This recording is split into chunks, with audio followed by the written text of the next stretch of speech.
गमलों में मिट्टी भरने के लिए मिट्टी की क्वालिटी का अच्छा होना बहुत ज़रूरी होता है, क्योंकि पौधे की ग्रोथ तभी होगी तब आपकी मिट्टी की क्वालिटी अच्छी होगी।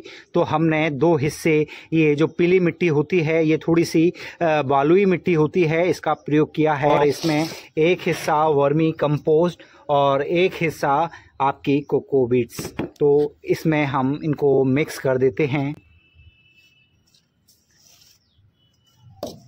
कि आप जब भी कोकोबीट्स का इस्तेमाल करें तो उसे पहले अच्छी तरह से पानी में डालकर भिगो दें और उसके बाद उसको अच्छी तरह से धो लें। कोकोबीट्स को धोना इसलिए आवश्यक होता है क्योंकि इसके अंदर मॉइस्चर काफ़ी जल्दी आता है और जिसकी वजह से फंगल इन्फेक्शन होने का खतरा होता है। अगर इसमें फंगल होगा तो आपके पौधे को नुकसान पहुंचा सकता है, लेकिन जब हम इसे 1 से 2 बार धो देते हैं तो इसके अंदर फंगल इन्फेक्शन का खतरा नहीं होता और आपका पौधा सुरक्षित है। और धोने के बाद अब ये तैयार है आपके गमले में इस्तेमाल करने के लिए। तो इस प्रकार 2 हिस्से मिट्टी, एक हिस्सा वर्मी कंपोस्ट और एक हिस्सा कोकोबीट्स। लेकिन इसके साथ साथ एक चीज की हमें बहुत आवश्यकता होती है। जब भी आप मिट्टी तैयार करते हैं तो आपको पुराने गमलों की मिट्टी को इसके अंदर मिक्स करना काफ़ी ज़रूरी होता है, क्योंकि उसके अंदर काफ़ी पोषक तत्व होते हैं जो पौधों के लिए काफ़ी ज़रूरी है।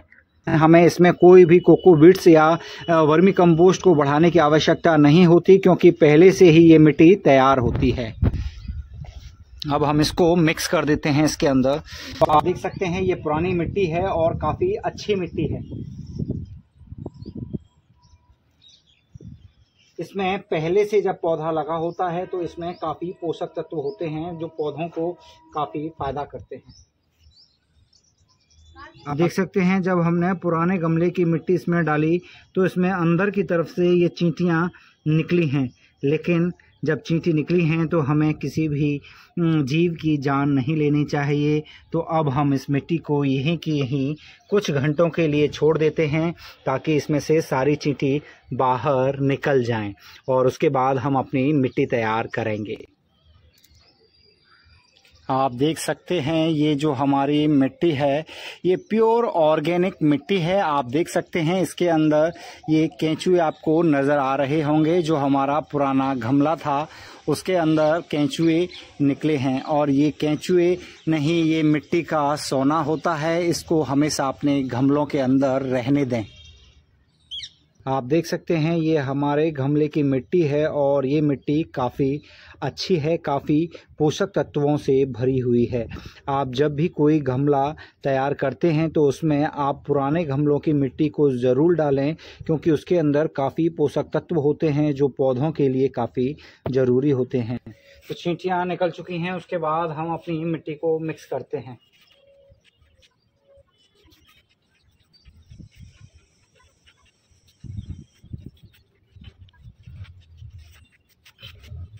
ये मिट्टी तैयार है गमलों में भरने के लिए। ये गुड़हल का पौधा तैयार है रिपोर्ट के लिए, क्योंकि ये गमला हमारा काफ़ी छोटा हो चुका है और अब इसको बड़े गमले में शिफ्ट करने की आवश्यकता है। तो आइए करते हैं इसको रिपोर्ट। आपने गमले को इस तरह से पकड़ के उल्टा कर लें।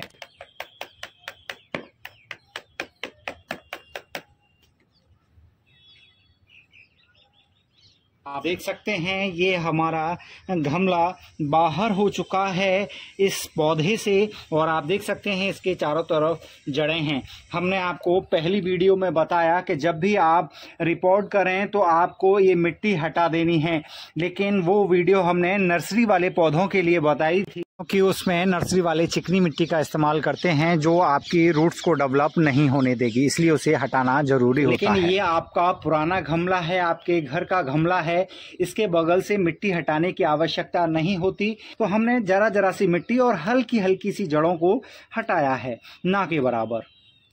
जो ये एक्स्ट्रा जड़ें थी सिर्फ उनको हमने हटाया है, बाकी इस मिट्टी को हम नहीं छेड़ेंगे। अब इसको हम रिपोर्ट करते हैं। इसके अंदर मात्र 2 छेद हैं, लेकिन हमें इसमें और 2 छेद करने हैं, क्योंकि इसके अंदर पानी रुकना नहीं चाहिए। जितने ज़्यादा होल होंगे तो उसमें पानी भी उतना ही कम रुकेगा। पानी कम रुकेगा तो हमारा पौधा अच्छी ग्रोथ करेगा और हमारे पौधे की जड़ें नहीं गलेंगी। इस प्रकार से हमने इसके अंदर छेद कर दिए हैं।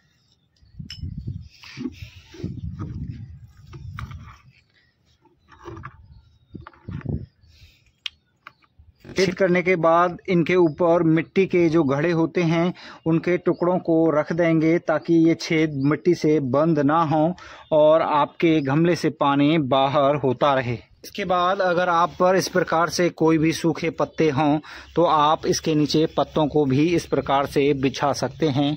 अगर आपके पास पत्ते हैं तो आप पत्तों को इसके नीचे ज़रूर लगाएं, क्योंकि पत्तों को नीचे लगाने से एक तो इसका खाद बन के तैयार हो जाएगा, दूसरा छेद होते हैं मिट्टी उनको बंद कर देती है, लेकिन जब हम पत्ते डाल देते हैं तो छेद बंद नहीं होते। इसके बाद अब इसमें हम नीचे हल्की हल्की लेयर मिट्टी की बिछा देते हैं।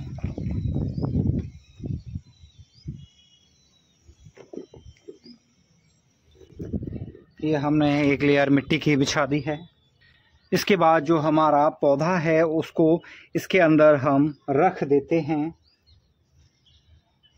और रखने के बाद इसके चारों तरफ से मिट्टी डाल देते हैं।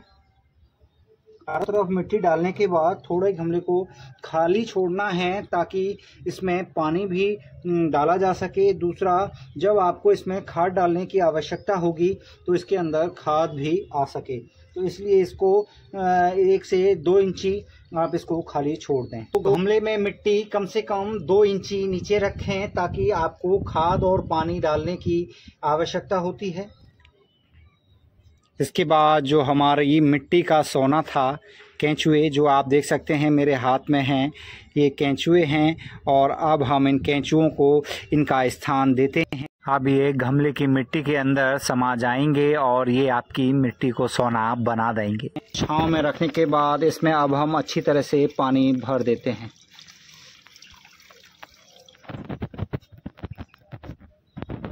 तो ये हमारा गुड़हल के पौधे का रिपोर्टिंग हो चुकी है। अब इसको हम छाए में रख कर के 2 से 3 दिन छोड़ देंगे, क्योंकि जब भी आप पौधे को रिपोर्ट करते हैं तो वो थोड़ा सा शॉक की कंडीशन में पहुंच जाता है और 2 से 3 दिन के अंदर वो अपने आप को हील करना स्टार्ट कर देता है।